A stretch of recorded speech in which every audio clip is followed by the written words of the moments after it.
Welcome everyone. In today's video, I thought it would be fun if I gave myself a little challenge to see how many little miniature things I could make out of this brown shopping bag.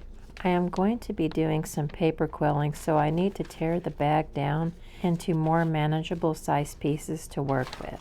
I will be cutting off the handle and the rough edge of the bottom of the bag. I'm always on the lookout for free or inexpensive, unusual materials to paper quill with. I'm not going to cut all of the strips at one time. I'm going to cut them as I need them. Here are the tools that I will be using. I have my quilling tool, that's the green handle, and my bead rollers. The diameter of the winding pin is different for each one of them. And this is a quilling mold. It's super helpful in shaping your pieces. I purchased it on Amazon, but if you don't have one, you can always use some measuring spoons as well. Here's how I use the mold. I just press my disc over one of the rounded shapes. There may be other ways to shape with this mold. This way works pretty good for me though. This is how some of the shapes look that you can cut from the paper. You can cut straight strips in any length or any width that you would like to use. The next shape is the triangle shape, and you can make it as long or as wide as you would like.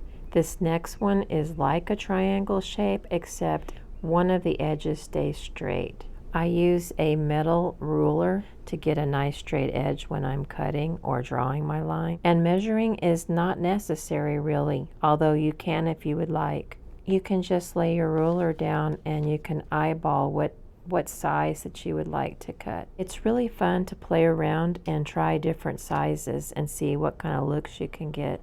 I cut all of these strips without measuring.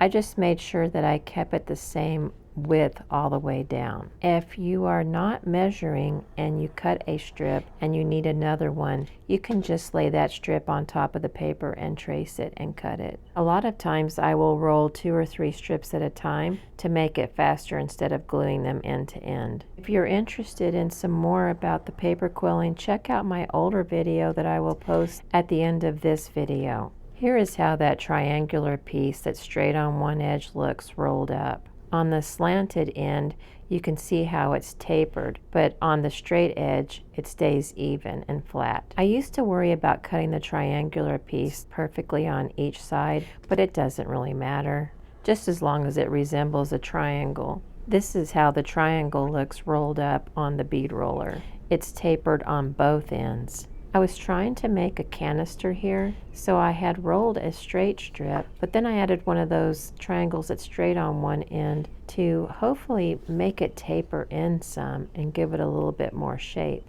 I'm rolling a short skinny triangle to give it kind of a beveled edge. I'm thinking about making a set of canisters with this one. Now if I could just make 2 more, a large and a small one. I guess it could always be a cookie jar or some other kind of a canister. I'm just going to glue this little knob on top to make it look like the lid.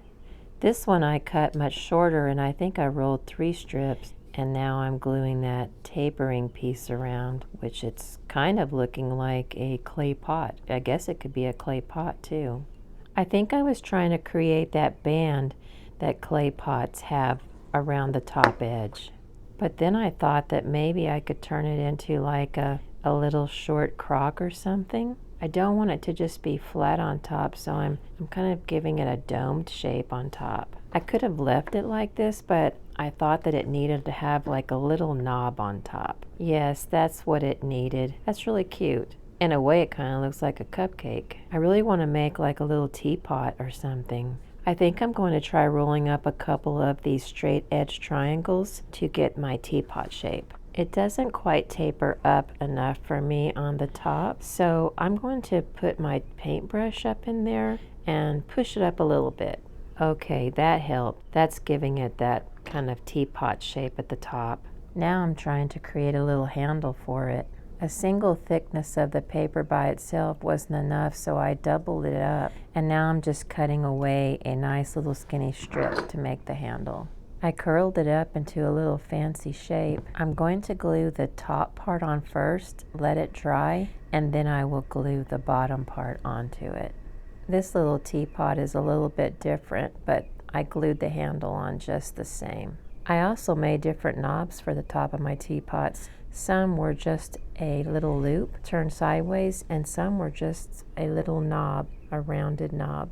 I made some vases, and on some of them I put a little rounded loop on each side for handles. This shape could either be a bottle or it could be a tall, slender vase. I decided to glue a little cap on top. My little teapots needed a spout, so I rolled a skinny little strip that was straight on one edge to be the spout. Some of them were longer than others. This one's a little bit of a longer one. This one here is a little bit shorter. I like it either way. I guess it just depends upon the shape of the teapot. To get it to lay up next to the teapot properly, I have to sand it at an angle to give it that angle that it needs. This one's going to be cute with this short spout. I don't know if you can see this very well, but here's kind of a close-up of how the spout looks, and I sanded it on the angle. I don't think I mentioned what type of glue I'm using, but I just use Elmers Glue All. It's my favorite.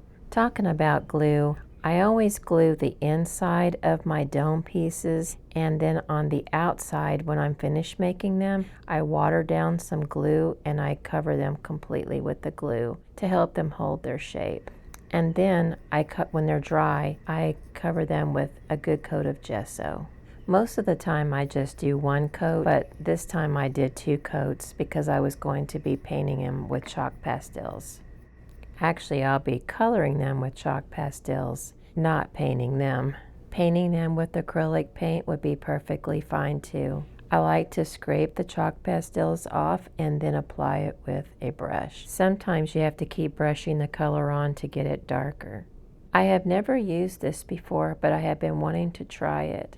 So I bought some triple thick, and so far what I see, I like it. I had heard that it gives the look of resin, but I can't use resin because of the fumes. Triple thick doesn't have any strong fumes. It does kind of remind me of, I want to say, the smell of like mop and glue or something. I thought it dried pretty quick, but I've heard that if you want to do a second coat, you need to let it dry overnight first.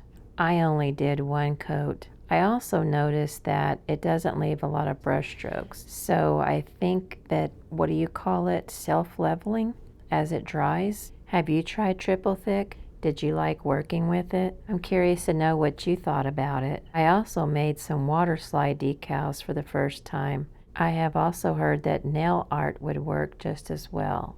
All of the words and the flowers are the water slide decals that I made. I'm pretty amazed at all of the pieces that I was able to get out of that one shopping bag. I had a lot of fun not really having a plan and just cutting the pieces and trying to figure out what it might look like or what I could turn it into.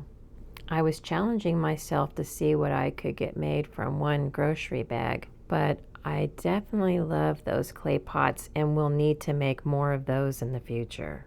Thank you so much for watching, and I'll see you next time.